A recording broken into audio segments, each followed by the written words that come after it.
अपनी बुराई सुनकर परेशान नहीं होना चाहिए, अपने लक्ष्य की ओर आगे बढ़ना चाहिए। शिष्य के सामने लोग कर रहे थे उनके गुरु की बुराई। शिष्य ने अपने गुरु को ये बात बताई तो उन्होंने सुनाई हाथी की कहानी।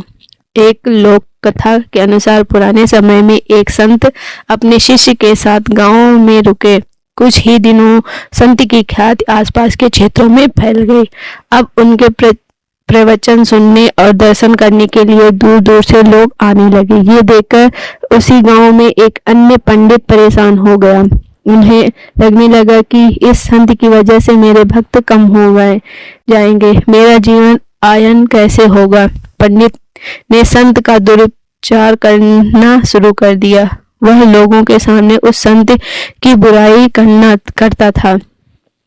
एक दिन संत ने शिष्य को ये सारी बात मालूम हुई तो उसे बहुत गुस्सा आया। वह तुरंत ही अपने गुरु के पास पहुंचा और पूरी बात बताई। संत ने शिष्य की बात सुनी और कहा कि उसे छोड़ो, अगर मैं उस पंडित के वाद विवाद करूंगा तो इसमें से ये बात फैलना बंद नहीं होगी, इसलिए उनकी बातों पर ध्यान नहीं देना चाहिए। संत ने देखा कि शिष्य का क्रोध शांत नहीं हुआ, तब उन्होंने कहा कि जब जंगल का हाथी गांव में आता है तो उसे देखकर सभी कुत्ते भौंकते हैं, लेकिन हाथी पर इसका कोई असर नहीं होता। हाथी अपनी मस्त चाल चलते रहता है।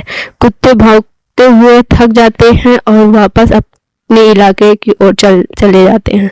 हमें भी अपनी बुराई करने वाले के साथ अच्छी तरह पेश आना चाहिए। हमें सिर्फ अपना काम ईमानदारी से करना चाहिए और सत्य के मार्ग में आगे बढ़ना चाहिए। हमारे अच्छे काम ही ऐसे लोगों का मुंह बंद कर सकते हैं।